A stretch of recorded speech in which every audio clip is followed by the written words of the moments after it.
Now, you still live in Liverpool, don't you, Pete? Yeah.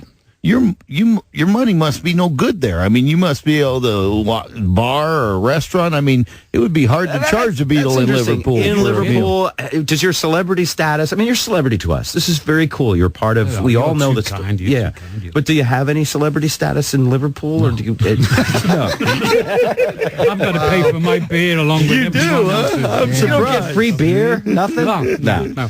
Hey, tell me it's a little. It's an old Liverpool trait, actually, you know.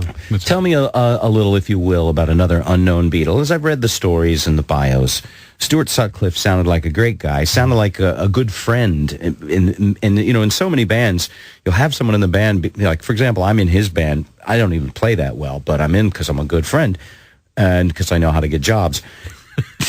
Or you own the van. You know what I'm talking about.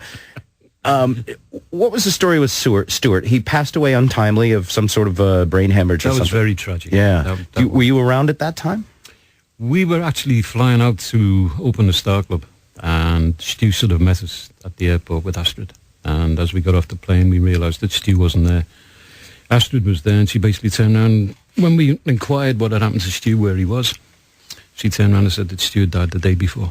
He had died the day before? Yeah. And you were expecting to meet him there? Yeah, and to be quite honest, I think I may have said it many, many times, and I'll say it most probably many, many more times. It was the first time I actually saw John Lennon break down in public. Okay, and I think that was, to me, you know, we're talking about friendship, you know, the word, and I think between John and Stu, even though I was great friends with Stu, I mean, the camaraderie between John and Stu was absolutely tremendous. And I think it was more shock than anything with John. That suddenly someone his own age could be taken. I think, yeah, because, I mean, okay, there was a lot of tragedy in John's life, you know. Already, so, yeah. Yeah, which was, you know, happened a couple of years before, so, you know, he's still living under that demise.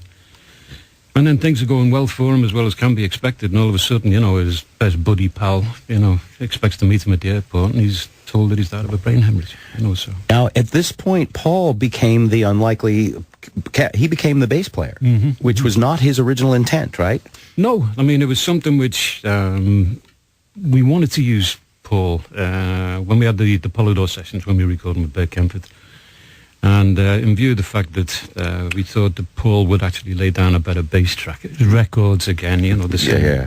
And there's stories of that throughout the years that, you know, in the studio was different from live. That they would play, sometimes get a session player. It wasn't talked about a lot, but whoever... I had a little bit of that. Yeah. Feeling, yeah. Whoever was better would get to play.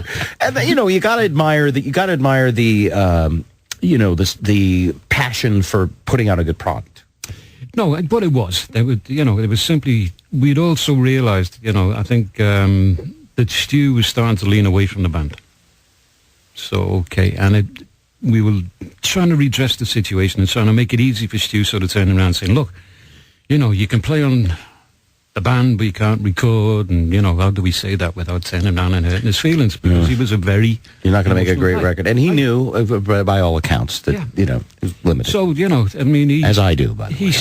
He saved the thing for us. You know, he basically turned around and said, I want to leave the band.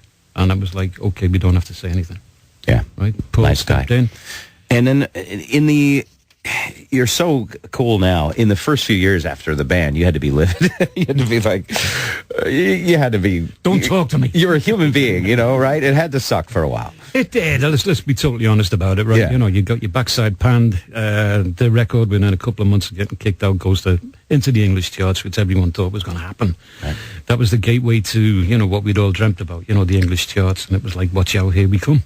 And what song was that? The first song that broke into the charts? Love Me Do. Love Me Do. And how long had you been out of the band?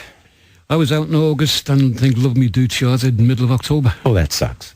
Yeah, that's too soon. If it was a few years later, it'd be easier. Cares, it's like an old girlfriend, you know. It's no good. But that was the reality of it. Okay, so, I mean, when you get that self-belief that was with the band, and you actually see, get that record into the charts, and away we go. And then it does happen. Not like it's a one, you know, fly-by-night record. It's in the charts one night, it's out the next. Pete Best of the Beatles. Best Beatle in our studio ever in the history of our show. Pete, to this day, you're still doing what you love. You are playing music. It's funny, Paul McCartney's making albums, not my favorite albums these days, but they're selling them at Starbucks. If music, Starbucks coffee. that's right. If music is your passion, it's just what you have to do, right? It's not about whether you're a big star or whether you have hit records on the charts. You have to make music. Live music especially. As you mentioned before, there's two different types of music. There's a music which you play in the studio, and there's a music you play on stage. And out the two, even though I enjoy both, I prefer live music. In front of an Because audience. that's when the adrenaline starts to kick. Okay. And you can let your tensions go. You can let you flow. You get your feedback from the audience. You're all in bands, so you know that the adrenaline kick comes in, and that's the show. That's what you feel. You feel the audience. It's out there for you. Do you still talk to Paul at all, or have you spoken to him in a while? No, last time I saw Paul, 40-odd years ago. When you see, like, the divorce proceedings, do you kind of think, Heather, get in there and get some of that money? I mean, do you root against him? I'd be a little resentful, I bet he's maybe. pretty impartial, but... Well, as I've always turned around and said, he's got a problem there. I've had a few problems. You sort it out yourself, Paul. Okay. You'd have to apologize. What kind of crowd comes to the show? Is it younger people? Because classic rock has become such a mainstay of the younger audience. Mm-hmm. You get like 20-year-olds in AC/DC T-shirts. If we get 20-year-olds without T-shirts. I was saying it's time to lift the flashing ban once the younger kids start coming in. Yeah. No, being totally honest, we get a cross-section. You got the curiosity factor, you got the people who are the diehard Beatle fans, and you got the people who are, music fans in themselves. So, it can be an audience from 6 to 65.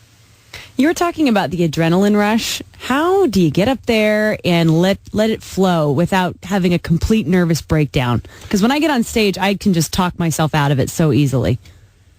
Oh, it depends how much whiskey you drink. I've been trying to tell her. That's what we've been trying to keep her away from. Yeah. The legendary fifth Beatle, Pete Best. Let's play a little more.